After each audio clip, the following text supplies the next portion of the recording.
Subscribe कीजिए हमारे channel को और बेल आइकन को दबाइए हमारी लेटेस्ट वीडियो सबसे पहले देखने के लिए। भगवान का नाम कैसा है? मंगल भवन अमंगल है। और उमा सहित जहि जपत पुरारी। भगवान का वो नाम जिसका निरंतर आहार निश कैलाश के शिखर पर विराजमान होकर के भगवान शिव निरंतर जाप करते हैं। तुम पुनि राम राम दिन राती सादर जपहु अनंग अराती। मंगल भवन है जिनका नाम मंगल का भवन है और अमंगल को दूर करने वाला है, अमंगल को मिटाने वाला है। ऐसा प्रभु का नाम है। प्रभु का नाम मंगल है, प्रभु का धाम मंगल है, प्रभु की लीला भी मंगल है और प्रभु की कथा भी मंगल है। मंगल ही मंगल है। इसलिए भगवान राम से जो जुड़ जाता उसका जीवन भी मंगल ही मंगल हो जाता। कलिमल हरण, ये राम जी कथा क्या है? हमारे सभी कलमशों का हरण कर लेती है। इसी बात को भागवत में, भागवत के 10वें स्कंध में 32वें अध्याय में गोपियों ने गोपी गीत में कहा है, तव कथामृतम तप्त जीवनम। हे प्रभु, आपकी कथा तो सभी जीवों को आनंद प्रदान करती है। कैसे? तप्त जीवनम, जो त्रिताप की ज्वाला में निरंतर जल रहे हैं, दैहिक, दैविक और भौतिक, उन तीनों से बाहर निकाल देती है। कौन? प्रभु की कथा।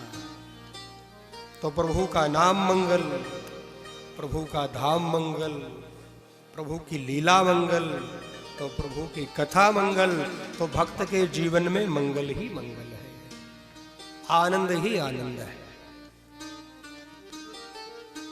और इसलिए जो भगवान की कथा का रसपान करते हैं भैया, वो भवसागर में डूबते नहीं है, वो पार हो जाते हैं। इस भवसागर से पार हो जाते हैं। ये राम कथा केवल इतिहास नहीं है। इन बच्चों को थोड़ा शांत कराएं बेटा। भैया, इन बच्चों को तो पीछे कर दो, वहां वार्तालाप करते रहेंगे। ध्यान ध्यान।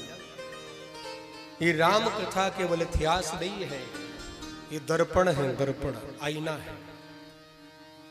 घर के आंगन में आपके दर्पण लगा हो, आईना लगा हो, तो जैसा हमारा चेहरा है वैसा ही दिखाएगा।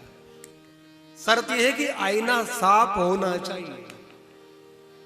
अब आईना गंदा है तो आप कहो कि मेरा चेहरा भी गंदा है क्या? तो राम कथा ये दर्पण भी है। और कौन सा दर्पण है?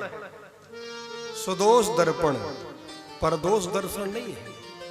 राम कथा सुनने के बाद चिंतन करो कि मेरा जीवन कैसा है, दूसरे को मत देखो।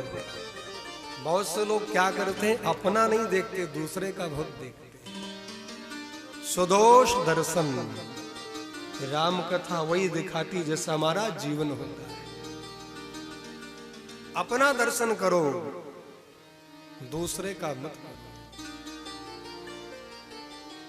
और विचार करिए, हम राम जी कथा सुनने जा रहे हैं, 9 दिन तक निरंतर रसपान करेंगे।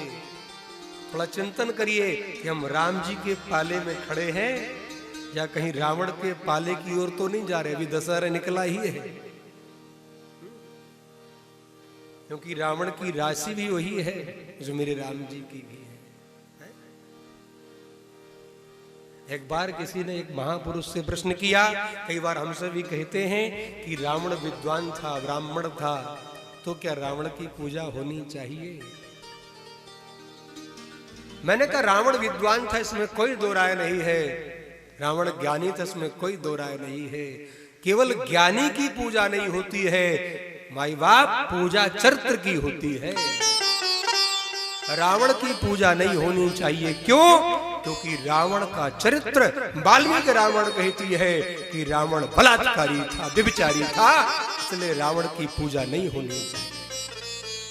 और गोस्वामी जी ने भी कहा, जीत वरी निज बाहुबल बहु सुंदर वर्णा।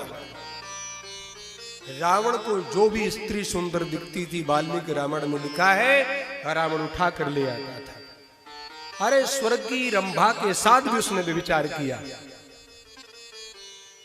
और व्यभिचार करने के बाद वाल्मीकि रामायण में यहां तक लिखा है कि रावण उसे अगले दिन रसोई बनाने वाले रसोइयों को देता था, उसको रान देता था और उसी को रावण सुबह खा जाता। इसलिए रावण ब्राह्मण था, विद्वान था, लेकिन रावण की पूजा नहीं होनी चाहिए। क्यों? ब्राह्मण इसलिए ना, विद्वान इसलिए ना, क्योंकि रावण का चरित्र ठीक नहीं था। और राम जी का चरित्र राम विग्रहवान धर्म, वाल्मीकि रामायण। ऋषि वाल्मीकि ने कहा राम जी कौन है? रामो विग्रहवान धर्म, राम जी मूर्तिमान धर्म है।